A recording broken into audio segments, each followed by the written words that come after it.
Good hair in the Black community. What is good hair?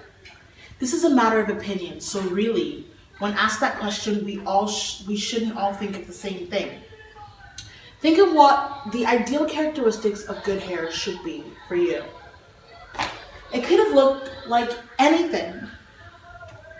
It could have looked like this, or this, or that, or even that, or this. Now, individually, it could have been any of those, but for some reason, for years in the Black community, it has only been this. Since we're all educated people and hopefully know a little bit about biology, we know that Black hair naturally looks like some sort of variation of this. Now, race doesn't mean that you're all going to have the same hair type, so obviously there's still genetic variation. But it's curly, it's kinky, it has a lot of volume. So the question remains, how does an entire race with hair that naturally looks like that get the idea that for them to have good hair, it has to look like this? Media is the reason for this. This is a relaxer ad that shows a woman in the workplace, and it says, was it her resume or ravine? Which is suggesting that she got her job not because she was qualified, but because she had straight, relaxed hair. When you're ready to take care of business, get straight to the point with Ravine Relaxer System. Straight and sexy. This is another relaxer ad that is saying that if your hair is not relaxed, then it is not considered sexy, which once again is making people favor straight and relaxed hair. Media is what has driven an entire race to constantly manipulate their hair. This is so deep in certain parts of Africa that when I was 12 years old and wanted to go natural, I didn't even know what my hair would look like. I had relaxed hair since I was 3 years old, and I was mostly exposed to women with relaxed hair or with dreadlocks. So I was curious to know what my hair would look like. This is a box of hair relaxer for children. It has the slogan, "Beautiful Beginnings," on the packet. And it says, "Soft and straight." This is saying that for your child to be beautiful in their early years, they have to have relaxed, straight hair, which no African child naturally has. This now leads to explaining how the straight and soft hair is achieved. Hair relaxers. Hair relaxers are very prevalent in the lives of Africans and African Americans. Many Africans relax their hair once every 1 to 2 months to keep it straight. The active ingredient in hair relaxers is sodium hydroxide. Now, if any of us who have done chemistry before know that when working with concentrated sodium hydroxide in the lab, the goggles come on, the hair gets tied back, the gloves come on, the apron comes on. This is because it's very dangerous. It's a really strong base and has a pH of 12 out of 14. Sodium hydroxide breaks all the peptide bonds between the protein molecules in our hair called keratin, leaving it with no protein and no structure. So when you're getting all of these results, you're actually getting hair that is stripped of all of its protein and therefore its health.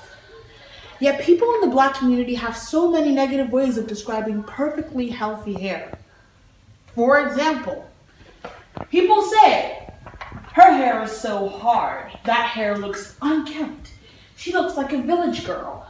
Nappy, unprofessional, slave, ratchet. They would rather risk getting damaged hair, receding edges, dry and brittle strands, and even burns to get their hair straight. Now, these are a lot more common than people may think. There are other reasons for people to relax their hair though. Taking care of natural hair is very time consuming and it can be stressful at times. This is a video of my cousin's daughter who we were doing her hair.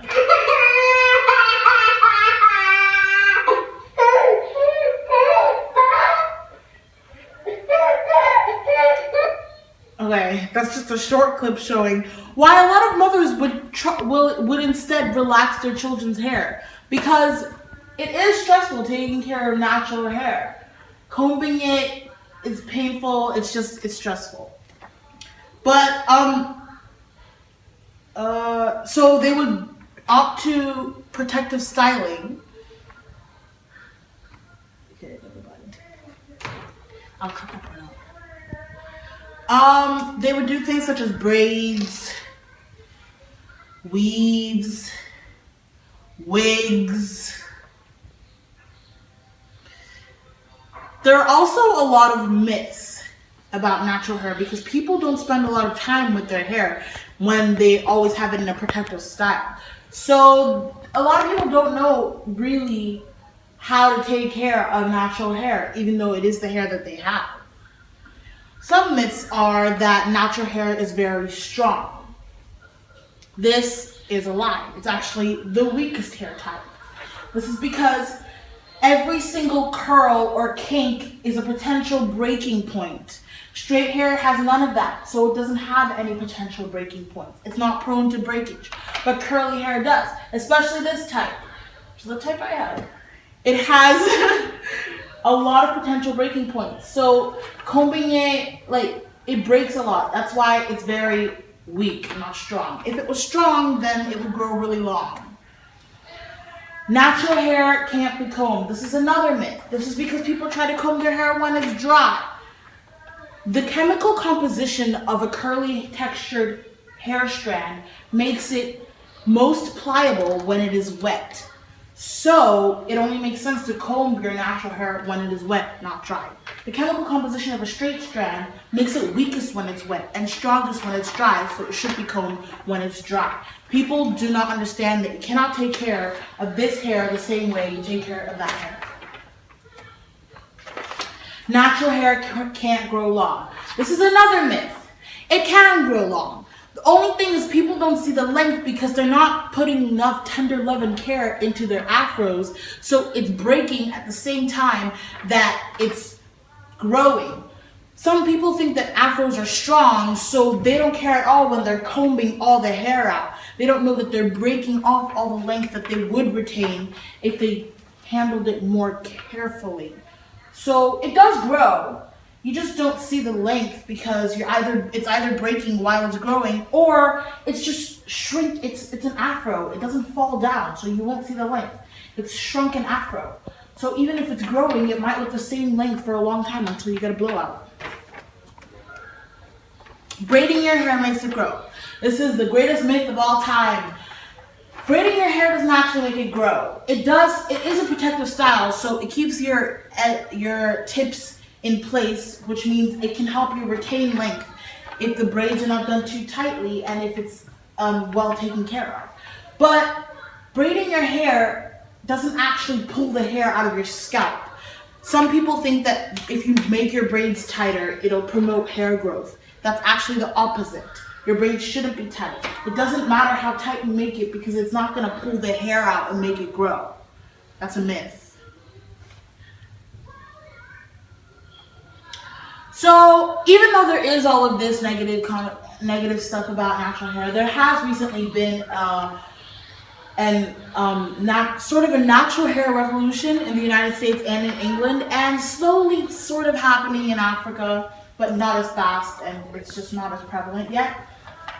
But even with this, there's still a lot of negative things about natural hair in general. Like, for example, there's different types of natural hair, and there are some that are favored more than others, especially in the United States, like where there's a more variety of natural hair. Like this, for example, natural and nappy. So really Afro textured hair is still considered nappy and still considered undesirable in society. So we're not exactly there yet. And well, in my opinion, hair shouldn't be this big of a deal in any society. It's just hair. And if there are all of these protective styles available out there, I think it's great because I get bored of my appearance. So I like to change it up a lot. I wear braids, I wear weaves, I wear my hair natural. I've had it relaxed before, even though I've tried to minimize the damage that the relaxer does on my hair. I haven't done lace wigs because I'm broke, but I would try it. I think that people put too much emphasis on what should be desirable with regards to hair, but it's not really a feature that should be that important in my opinion. It's just hair and you can do with it what you want.